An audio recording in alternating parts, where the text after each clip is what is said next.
Social media पर active Goldy Brar जैसे 21वीं सदी के गैंगस्टर ने फेसबुक पर बड़ी चौड़ में मूसेवाला को मारने का दावा किया, क्योंकि सब जानते हैं कि प्रत्यर्पण में लंबा समय लगेगा। पुलिस देश का चप्पा चप्पा छान कर उसके संगठन को खत्म करने में लग गई। पंजाब पुलिस ने मूसेवाला की हत्या में इस्तेमाल की गई बुलेरो को तुरंत ढूंढ निकाला, जो खयाला गांव में छोड़ी गई थी, क्राइम सीन से 13 किलोमीटर की दूरी पर। उसके अंदर एक पेट्रोल भरवाने की पर्ची मिली, जो अपराधी लापरवाही से पीछे छोड़ गए, जिससे उन्हें हरियाणा के फतेहाबाद पेट्रोल पंप की सीसीटीवी फुटेज मिली, जहां से पुलिस ने शूटरों की पहचान की। उनकी तस्वीरें थमाई दिल्ली पुलिस को, जो साथ में मामले की जांच कर रही थी। वो गुजरात के मुंद्रा पोर्ट के पास बरोई गांव पहुंची। उनकी जांच टीम को जानकारी मिली थी कि हरियाणा गुट के 3 शूटर प्रवासी मजदूरों के भेष में वहां छिपे हुए हैं।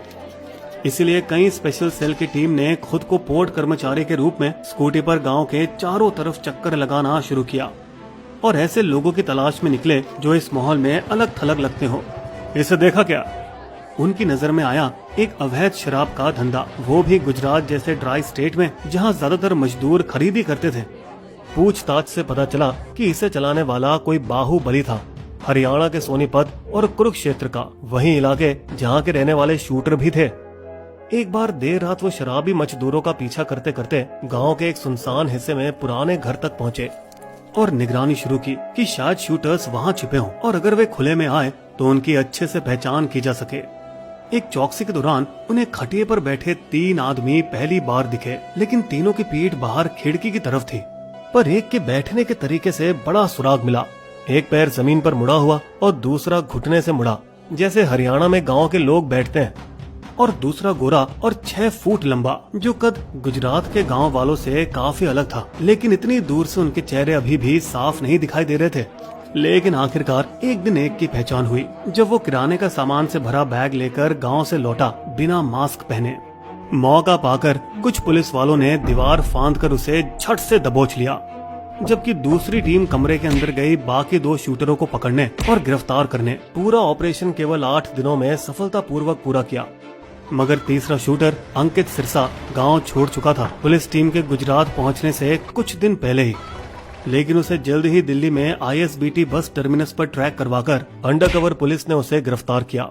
सिर्फ 19 साल की उम्र वाले सिरसा की चौंकाने वाली तस्वीरें, जिसमें जमीन पर गोलियों से मूसेवाला का नाम लिखा था और हाथ में बंदूक पकड़े, घटना के बाद वायरल हुई। पुलिस ने सभी के बयानों को जोड़कर पता लगाया कि 6 महीने पहले दिसंबर 2021 में दिल्ली की तिहाड़ जेल के अंदर से गैंगस्टर लॉरेंस बिश्नोई ने ऑपरेशन शुरू करने का हुक्म दिया था। बिश्नोई वही गैंगस्टर है जिसने काले हिरण के मामले में सलमान खान को धमकी दी थी, क्योंकि बिश्नोई समुदाय हिरण को पवित्र मानता है। मूसेवाला के लिए पहले उसने दिल्ली के गैंगस्टर हाशिम बाबा को कॉन्ट्रैक्ट दिया था, जब वो दोनों तिहाड़ में दोस्त बने, जहां वो भी कैद था। उसका बंदा मोहम्मद शाहरुख सिद्धू के घर के आसपास छुपकर कई दिनों तक मौके की तलाश में रहा, लेकिन सुरक्षा घेरा तोड़ नहीं पाया और आखिरकार हार मानकर दिल्ली वापस आ गया। फिर बिश्नोई ने तिहाड़ जेल में एक और साथी कैदी जग्गू भगवानपुरिया से मदद मांगी, कुछ शूटरों का इंतजाम कराने के लिए। यहाँ मांग उसने अपने पुराने पंजाबी साथी गोल्डी बरार से भी की। इस बार उन्होंने बेहतर तैयारी की। 60 गुर्गों को मूसेवाला के घर की 24 घंटे निगरानी में लगा दिया। 25 से 29 मई के बीच पूरे मोहल्ले पर नजर रखी गई। याद है वो फैन जिसने मूसेवाला की जीप रोककर सेल्फी ली? वो ऑपरेशन का ही हिस्सा और गैंग मेंबर था संदीप उर्फ केकड़ा, जिसने सिग्नल ऐप के जरिए सिद्धू का हर कदम मैसेज किया, भारत और कनाडा में फैले अपने साथियों को। वो पुलिस और बॉडीगार्ड के बिना जा रहा है, बढ़िया, मिशन को आज के आज पूरा करो। और जिन 2 SUV को मूसेवाला ने शीशे में आधे पौने घंटे बाद देखा था, दरअसल वो सिद्धू के घर के बाहर ही खड़ी थी और वहीं से उसका पीछा करना शुरू कर दिया था, लेकिन दूरी बनाए रखी जब तक वो उस तंग मोड़ तक नहीं पहुंचा, क्योंकि वहां गाड़ी भगाना मुश्किल था। घटना के बाद सिद्धू के पिता तीनों को अस्पताल ले गए। वाहेगुरु का शुक्र है मूसेवाला का चचेरा भाई गुरप्रीत सिंह और दोस्त गुरविंदर सिंह घातक हमले में बच गए। इसी बीच हथियारों ने बुलेरो को ठिकाने लगाने के बाद बंदूक की नोक पर एक ऑल्टो गाड़ी को कब्जे में लिया और बाद में अलग अलग राज्यों में छिपने के लिए तितर बितर हुए। कुछ ने तो नेपाल बॉर्डर से भी निकलना चाहा।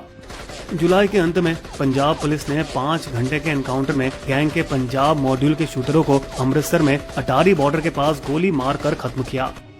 और उसकी एंटी गैंगस्टर टास्क फोर्स छठवें और आखिरी बंदे को पश्चिम बंगाल नेपाल बॉर्डर के पास से पकड़ा। लेकिन हत्यारे मूसेवाले का जज्बा नहीं खत्म कर पाए। वे आज तक जिंदा है। नाइजीरियाई ग्रैमी अवार्ड विजेता गायक बर्ना बॉय से लेकर विराट कोहली और कॉमनवेल्थ गेम सिल्वर मेडल विजेता वेट लिफ्टर विकास ठाकुर तक सभी ने उनके संगीत को उनकी खास थप्पी के साथ श्रद्धांजलि दी। थाई फाइव बिस्बो की शायरी, शोहरत दौलत की बड़ी चली ये लंबी जंग, पंजाबी पुत भिड़ गए ताने अपनी गन, प्लान बना गाड़ी रुकी ते शेर गया हमको छोड़, पर डर उठे गैंगस्टर सभी जब लगा पुलिस का जोर। बिस्बो कहता हो खत्म ये गैंगों का संसार, छिन ना जाए फिर कोई